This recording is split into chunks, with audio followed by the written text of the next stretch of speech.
As the seasons wither and then blossom and grow in the rising of the sun and the falling of the sun and the coming of the moon and the stars, the sacrifices that are made naturally in the land of all critters and species, even some of the man-made sacrifices used for the practice of an unrighteous law called lawlessness. You learn about spiritual children and the literature that is written in the Bible, raising them up as edifying the saints, the book of life. And in doing so, is Jesus prepared in the next coming as a speaker, someone who is gifted with the great holy mountains above, where the damsels come seeking one with real understanding. Not just damsels, but there are great kings and lords and some of the holy women or fertile women of them known, like Delphi or Circe, Scylla, Penelope, Ariel, all those women with the king and the lords that made children spiritually in Helheim, and then ate that fruit that woke them up to the point of understanding self, senses, feeling, tasting, touching, smelling, and all these things. And God had said, look what you have done. You have made world conflict and given childbirth the first woe. And in that childbirth, did we grow further and further and further away from God in man-made moral ethic and understanding. In today's Bible, there is treachery and trickery, and some are held in a treason by it. It's called the edification that surpasses others in this world who had written and rewritten and changed the Bible in order to trick people in belief, or coming with their own logic over logic that is written in order to believe. I had stated that in the Bible, with all of them that have come wanting to be more and more into the moral ethic of money, woman, childbirth, and law,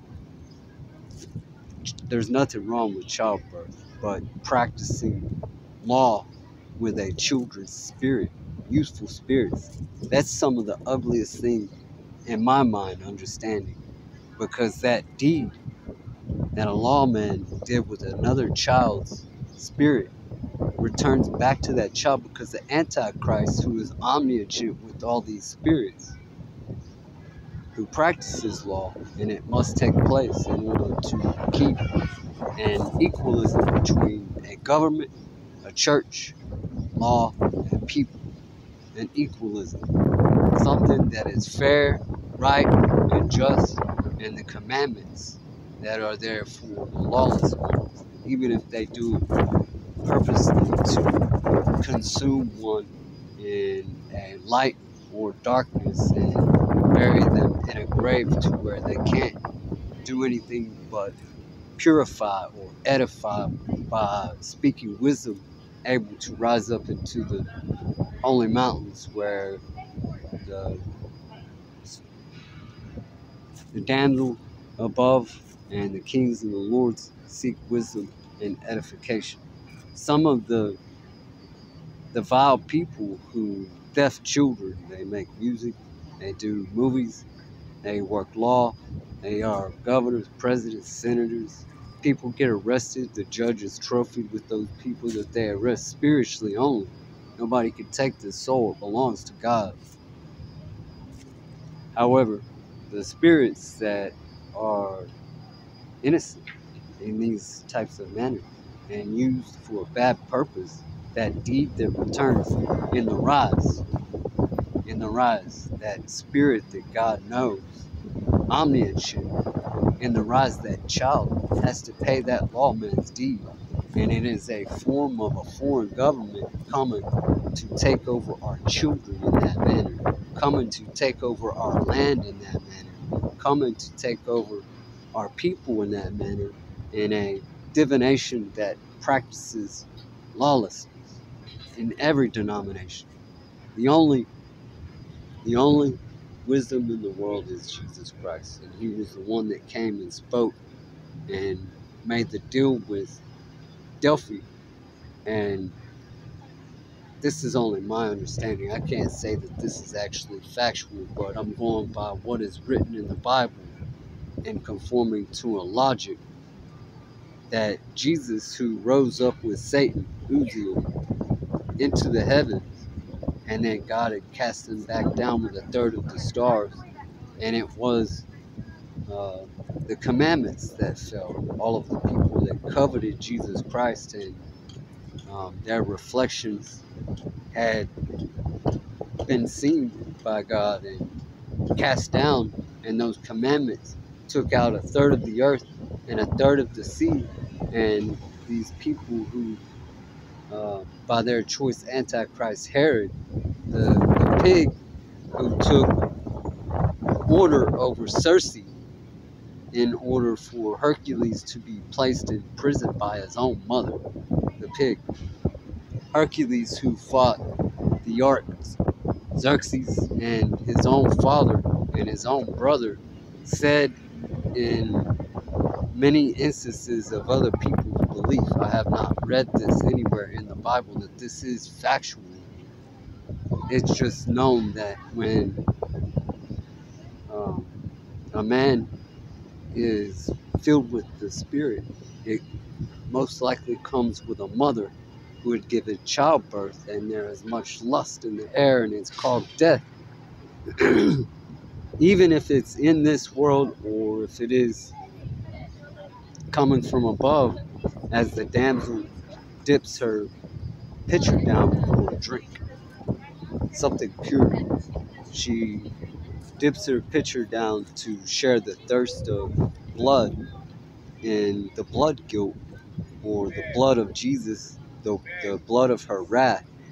The ark share in Genesis chapter 9 with Noah. It says, I require the same measure of blood. So in these types of practices,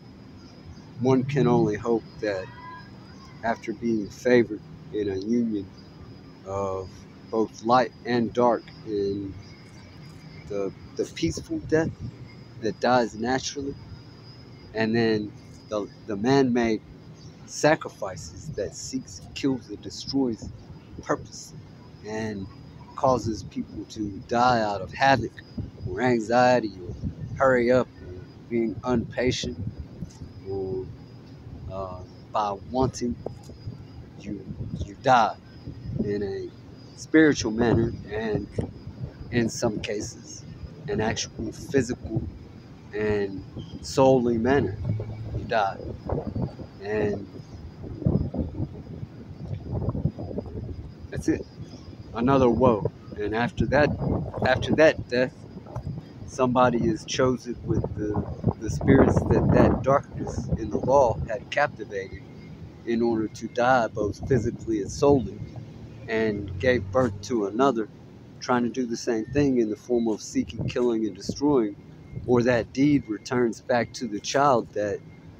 the law had thefted by judging a man, throwing him in the deepest dark jail, or going into the house and divided the family so it can't stand, and making the children cry, the mother and the fathers fight, and